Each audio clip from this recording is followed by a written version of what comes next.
Hi all, കഴിഞ്ഞ ദിവസത്തെ ക്ലാസ്സിൽ നമ്മൾ ബേസിക് പ്രിൻസിപ്പിൾസ് ഓഫ് ഇൻഷുറൻസ് ആണ് ഡിസ്കസ് ചെയ്തിട്ടുണ്ടായിരുന്നത്. ഇനി നമുക്ക് ജനറൽ പ്രിൻസിപ്പിളാണ്. അപ്പോൾ ക്വസ്റ്റ്യൻ ചിലപ്പോൾ പ്രിൻസിപ്പിൾസ് ഓഫ് ഇൻഷുറൻസ് മാത്രമായിട്ട് ചോദിക്കുക, അപ്പോൾ രണ്ടും നമുക്ക് എഴുതാം. അതേസമയം സ്പെസിഫിക് ആയിട്ട് ബേസിക് പ്രിൻസിപ്പിൾ ചോദിക്കുകയാണെങ്കിൽ അത് മാത്രമേ എഴുതാൻ പാടുള്ളൂ. ജനറൽ പ്രിൻസിപ്പിളാണെങ്കിൽ ഇന്ന് നമ്മൾ ക്ലാസ് എടുക്കുന്ന കാര്യങ്ങളാണ് നിങ്ങളെ ആൻസറായിട്ട് എഴുതേണ്ടത്. അപ്പോൾ ഫസ്റ്റ് വൺ എന്താണ്? ഓഫർ ആൻഡ് ആക്സെപ്റ്റൻസ് ആണ്. ഓഫർ ആൻഡ് ആക്സെപ്റ്റൻസ് ഒരു കോൺട്രാക്റ്റിൻ്റെ മെയിൻ പ്രത്യേകതയാണ്. കോൺട്രാക്റ്റിൻ്റെ മീനിങ് തന്നെ ഓഫർ ആൻഡ് ആക്സെപ്റ്റൻസ് ആണ്. ഒരു പാർട്ടി ഓഫർ കൊടുക്കുന്നു, ഒരു പാർട്ടി അത് ആക്സെപ്റ്റ് ചെയ്യുന്നു എന്നുള്ളതാണ്. പിന്നെ രണ്ടാമത്തത് ലീഗൽ റിലേഷൻഷിപ്പാണ്. ശരിക്കും ഇൻഷുറൻസ് എന്ന് പറയുന്നത് എന്താണ്? ലീഗൽ പരമായിട്ട് നടക്കുന്നതാണ്. അപ്പോൾ ലീഗൽ റിലേഷൻഷിപ്പ് ആയിരിക്കും. അതിൽ ലോഫുൾ കൺസിഡറേഷനും അതുപോലെ ലീഗൽ ഒബ്ജക്റ്റും ആയിരിക്കും. അതിലുള്ള ഒബ്ജക്റ്റ് ലീഗലായിരിക്കണം, കിട്ടുന്ന കൺസിഡറേഷൻ എന്തായിരിക്കണം? ലീഗലായിരിക്കണം. അതാണ് അതിൻ്റെ ഒരു ലീഗൽ പരമായിരിക്കണം എന്ന് പറയുന്നത്. പിന്നെ നമുക്ക് കൺസെൻസസ് ആഡ് ഐഡമാണ്. അത് 2 മാർക്സിനൊക്കെ ക്വസ്റ്റ്യൻ വരുന്നൊരു ഭാഗമാണ്. കൺസെൻസസ് ആഡ് ഐഡം എന്ന് വെച്ചിട്ടുണ്ടെങ്കിൽ രണ്ട് പാർട്ടീസും മ്യൂച്വലി എഗ്രീഡ് ആയിരിക്കണം എന്നുള്ളത് മാത്രമാണ്. അതായത് ഒരു വീടിന് വേണ്ടി ഇൻഷുറൻസ് എടുക്കുകയാണെങ്കിൽ സെയിം ഹൗസ് പ്രോപ്പർട്ടി തന്നെ ആയിരിക്കണം, രണ്ടുപേരും എഗ്രി ചെയ്തിട്ടുണ്ടാവണം. ത്രൂ ഔട്ട് ദ ഇൻഷുറൻസ് എന്താണ്? അവർ എഗ്രീഡ് ആയിരിക്കണം എന്നുള്ള ഒരു മീനിങ്ങാണ് കൺസെൻസസ് ആഡ് ഐഡം എന്ന് പറയുമ്പോൾ. ഇനി നമുക്ക് കോമ്പിറ്റൻസി ഓഫ് പാർട്ടീസാണ്. രണ്ട് പാർട്ടീസും, അതായത് ഞാനാണ് ഇൻഷുറൻസ് എടുക്കണമെങ്കിൽ ഞാനും ഇൻഷുറൻസ് കമ്പനിയും, ഇൻഷുർഡും ഇൻഷുററും എന്താണ്? കോമ്പിറ്റൻ്റ് ആയിരിക്കണം. ഒരാൾ എന്താണ് സൗണ്ട് മൈൻഡ് ആവാനോ അല്ലെങ്കിൽ വേറെ എന്തെങ്കിലും പ്രശ്നങ്ങളുള്ള ആളോ ആയിരിക്കരുത്. രണ്ടുപേരും എന്താണ്? കോൺട്രാക്റ്റിൽ ഏർപ്പെടാൻ പറ്റുന്ന രീതിയിൽ കോമ്പിറ്റൻ്റ് ആയിരിക്കണം എന്നുള്ളതാണ്. ഇനി നമുക്ക് ഫ്രീ കൺസെൻ്റ് ആയിരിക്കണം. ഇത്രയും ജനറൽ പ്രിൻസിപ്പിളാണ് ഉള്ളത്. ഇനി നമുക്ക് next topic kinds or types of insurance ആണ്. ഇതും എസ്സേ വരാൻ ചാൻസ് ഉള്ള ഒരു ഏരിയ ആണ്. ഇതിൽ നമുക്ക് ഫസ്റ്റ് വൺ ലൈഫ് ഇൻഷുറൻസ് ആണ്. ലൈഫ് ഇൻഷുറൻസ് എല്ലാവർക്കും അറിയണതാണ്. ഇൻഷുറൻസ് ലൈഫിന് വേണ്ടി നമ്മൾ ഇൻഷുറൻസ് എടുക്കുക. അത് അതിൻ്റെ ഒരു പ്രത്യേകത എന്താണ്? That pays out the sum of money either on the death or a specified period. ഒരു സ്പെസിഫൈഡ് പീരീഡ് കഴിഞ്ഞിട്ട് ആ എമൗണ്ട് കൊടുക്കുക, അതല്ലെങ്കിൽ അയാളുടെ മരണത്തിന് സമയത്താണ് ഇത് കൊടുക്കുക. ഇപ്പം ഞാനൊരു ലൈഫ് ഇൻഷുറൻസ് എടുത്തിട്ടുണ്ടെങ്കിൽ, ഒരു വർഷത്തിനുള്ളിൽ ഞാൻ മരിച്ചു പോയിട്ടുണ്ടെങ്കിൽ ആ ടൈമിൽ എനിക്ക് എന്താണ്? ലൈഫ് ഇൻഷുറൻസിൻ്റെ പ്രീമിയം കിട്ടും. അതല്ലെങ്കിൽ ഇപ്പോൾ ഒരു 15 കൊല്ലത്തിന് എടുത്തിട്ടുള്ള പോളിസി ആണെങ്കിൽ ആ എമൗണ്ട് 15 കൊല്ലം കഴിഞ്ഞാൽ ഞാൻ ജീവിച്ചിരിപ്പുണ്ടെങ്കിൽ അപ്പോൾ കിട്ടും. അതാണ് ലൈഫ് ഇൻഷുറൻസിൻ്റെ ഒരു പ്രത്യേകത. പിന്നെ നമുക്ക് രണ്ടാമത്തത് മറൈൻ ഇൻഷുറൻസ് ആണ്. അതും നിങ്ങൾക്ക് അറിയുന്നുണ്ടാകും. Marine insurance is based on the cargo, means ships or cargo. ഒരു ഷിപ്പുമായിട്ടോ അല്ലെങ്കിൽ അതിലെ കാർഗോ അതുമായി ബന്ധപ്പെട്ടിട്ടുള്ളതിനോ ഡാമേജസിനോ എടുക്കുന്ന ഒരു പോളിസിയാണ് മറൈൻ ഇൻഷുറൻസ് എന്ന് പറയുന്നത്. അപ്പോൾ അതിൽ മറൈൻ ഇൻഷുറൻസ് തന്നെ പോളിസീസ് തന്നെ കുറച്ച് ടൈപ്സിൽ വരുന്നുണ്ട്. ഒന്ന് വോയാജ് പോളിസിയാണ്.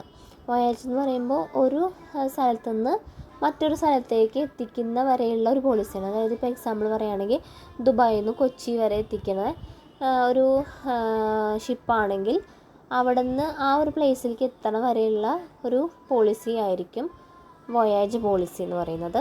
ടൈം പോളിസി എന്ന് പറയുമ്പോൾ ടൈം എന്ന് പറയുമ്പോൾ നമുക്കറിയാം ഒരു പീരീഡ് ആയിരിക്കും.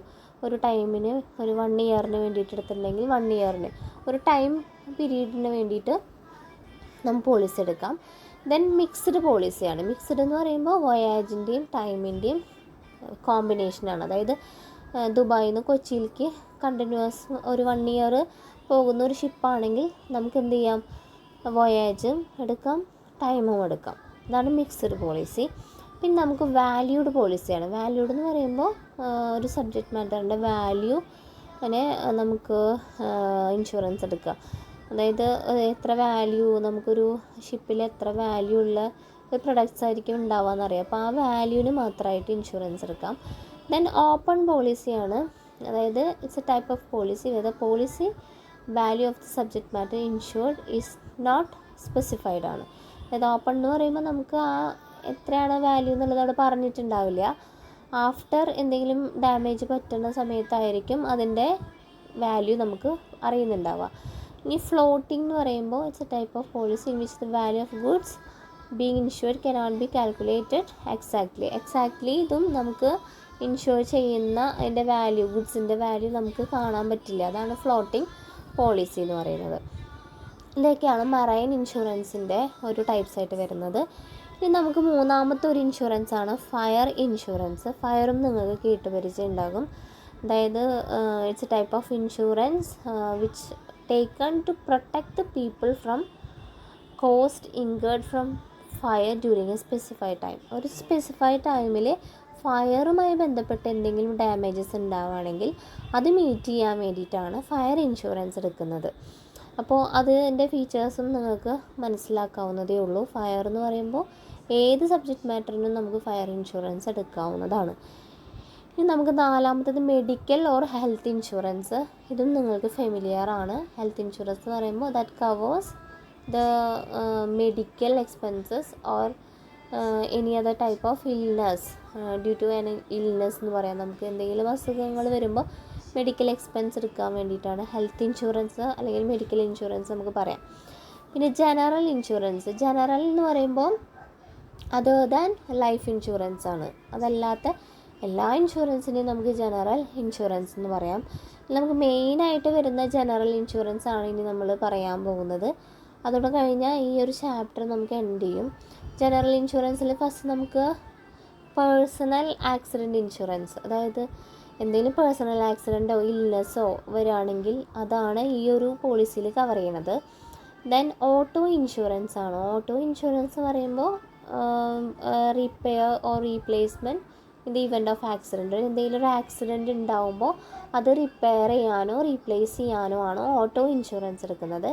Then disability insurance. ഡിസബിലിറ്റി എന്ന് പറയുമ്പോൾ എന്തെങ്കിലും ആക്സിഡൻ്റ് ആയിട്ട് നമുക്ക് ഫിനാൻഷ്യൽ റൂയിൻ ഉണ്ടാവുക, നമുക്ക് എന്തെങ്കിലും ഇഞ്ചേർഡ് ആവുക, വല്ല കാല് കയ്യോ ഏതെങ്കിലും ശരീരത്തിൻ്റെ ഒരു ഭാഗം നഷ്ടപ്പെടുക, അങ്ങനെയായിട്ട് നമുക്ക് ഡിസബിലിറ്റി ഉണ്ടാകുമ്പോൾ അതിന് എടുക്കുന്ന ഒരു ഇൻഷുറൻസ് ആണത്. അതുപോലെ ലോങ് ടേം കെയർ ഇൻഷുറൻസ്. അത് നമുക്ക് എന്തെങ്കിലും അസുഖങ്ങൾ വരുമ്പോൾ, ക്രോണിക് ഇൽനെസ് വരുമ്പോൾ അത് ഡയഗ്നോസ് ചെയ്തിട്ടുണ്ടെങ്കിൽ അത് ലോങ് ടേം കെയറിന് വേണ്ടിയിട്ട് നമുക്ക് എടുക്കുന്ന ഒരു ഇൻഷുറൻസ് ആണ്.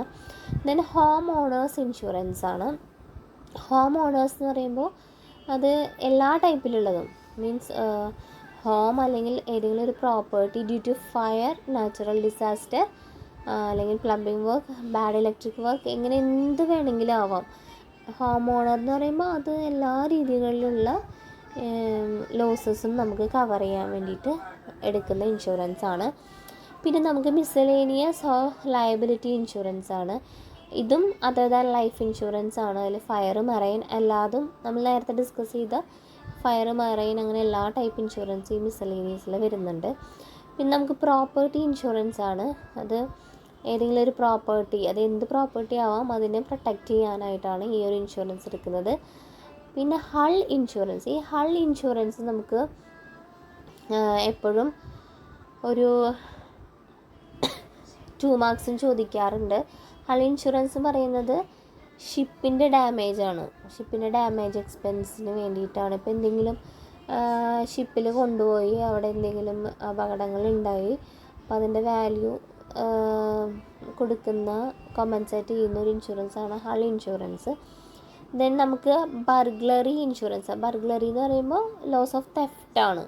ഒരു ക്രൈം ടൈപ്പിലുള്ള ഇൻഷുറൻസ് ആണ് ബർഗ്ലറി. എന്തെങ്കിലും മോഷണം പോവുക അങ്ങനെയുള്ള ക്രൈം നടക്കുമ്പോഴാണ് ഈ ഒരു ലോസ് നമുക്ക് വന്നു കഴിഞ്ഞിട്ടുണ്ടെങ്കിൽ അതിനുള്ള തെളിവുകളും ഉണ്ടാവണം, അപ്പോഴാണ് അത് ഇൻഷുറൻസ് എടുക്കുന്നത്. ദെൻ നമുക്ക് റീ ഇൻഷുറൻസും ഡബിൾ ഇൻഷുറൻസും ഉണ്ട്. മിക്ക ക്വസ്റ്റ്യൻ പേപ്പറിലും റീ ഇൻഷുറൻസും ഡബിൾ ഇൻഷുറൻസ് തമ്മിലുള്ള ഡിഫറൻസുകളും ചോദിക്കാറുണ്ട്. റീ ഇൻഷുറൻസും ഡബിൾ ഇൻഷുറൻസും നമുക്ക് കൺഫ്യൂഷൻ വരുന്നൊരു ഏരിയയാണ്. റീ ഇൻഷുറൻസ് എന്ന് പറയുമ്പോൾ ഞാൻ എൻ്റെ വീട് ഇൻഷുറൻസ് എടുത്തിട്ടുണ്ടെങ്കിൽ ആ ഇൻഷുറൻസ് എടുത്ത കമ്പനി ന്യൂ ഇന്ത്യ എന്ന് വിചാരിക്കുക. ഈ ന്യൂ ഇന്ത്യ എൻ്റെ ഇൻഷുറൻസ് എന്ത് ചെയ്യാണ്, വേറൊരു കമ്പനിയിൽ കൊണ്ടുപോയിട്ട് അവർ വീണ്ടും ഇൻഷുറൻസ് എടുക്കുകയാണ്. ഞാനല്ലാതെ ഇൻഷുറൻസ് എടുക്കുന്നത് ആരാണ്, എനിക്ക് തന്ന ഇൻഷുറൻസ് തന്നിട്ടുള്ള കമ്പനിയാണ് അത് റീ ഇൻഷുർ ചെയ്യുന്നത്. പക്ഷെ ഡബിൾ ഇൻഷുറൻസ് പറയുമ്പോൾ ഞാൻ തന്നെ എൻ്റെ വീട് ന്യൂ ഇന്ത്യയിലും യുണൈറ്റഡിലും കൊണ്ടുപോയിട്ട് ഇൻഷുറൻസ് വെക്കണം. രണ്ടും തമ്മിലെ വ്യത്യാസം എന്താണ്? റീ ഇൻഷുറൻസ് പറയുമ്പോൾ ഞാൻ എടുത്തിട്ടുള്ള ഇൻഷുറൻസ് കമ്പനി, അതായത് ഇൻഷുററാണ് വീണ്ടും അത് റീ ഇൻഷുർ ചെയ്യുന്നത്. അതേസമയം ഡബിൾ ഇൻഷുറൻസ് പറയുമ്പോൾ ഞാൻ തന്നെ എന്ത് ചെയ്യാണ്, ഈ സെയിം സബ്ജക്റ്റ് മാറ്ററിനെ 2 കമ്പനികളിൽ കൊണ്ടുപോയി ഇൻഷുറൻസ് വെക്കുകയാണ്. അതാണ് രണ്ട് തമ്മിലുള്ള ഒരു വ്യത്യാസം. ഇനി നമുക്ക് സോഷ്യൽ ഇൻഷുറൻസ് എന്ന് പറയുമ്പോൾ വീക്കർ സെക്ഷൻ ഓഫ് ദ സൊസൈറ്റീനെ ടാർഗറ്റ് ചെയ്തിട്ടാണ്.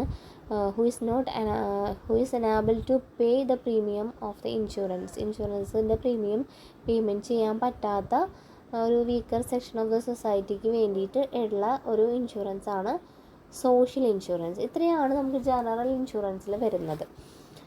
ഇനി പല ക്വസ്റ്റ്യൻ പേപ്പറിലും വരുന്നൊരു ഭാഗമാണ് ഇക്കണോമിക് ഡെവലപ്മെൻറ്റിൽ ഇൻഷുറൻസിൻ്റെ റോൾ എന്താണെന്ന് നമുക്ക് അതിൻ്റെ ഫീച്ചേഴ്സ് പറയുമ്പോൾ തന്നെ അതിലുള്ള കാര്യങ്ങളൊക്കെ തന്നെയാണ് ഇതിലുള്ളത്.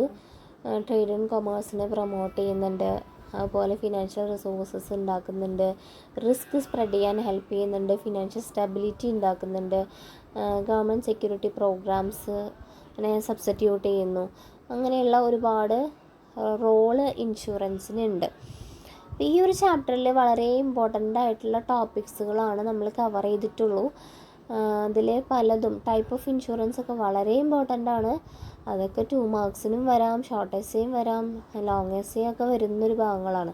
അപ്പോൾ ഒരു ഇൻഷുറൻസിനെ പോലും മിസ് ചെയ്യാതെ നിങ്ങളത് ഓരോന്നും വായിച്ച് നന്നായി പഠിക്കുക. 2 മാർക്സിന് പോലും ചിലപ്പോൾ ഒന്നുപോലും വരാതിരിക്കാൻ ചാൻസ് ഇല്ല. ഹൾ ഇൻഷുറൻസ്, അതുപോലെ അതിൽ കൺസെൻസസ് ആഡ് ഐറ്റം, അങ്ങനത്തെ കുറേ ടേംസുകളുണ്ട്. അതൊക്കെ നോക്കിയിട്ട് പഠിക്കുക.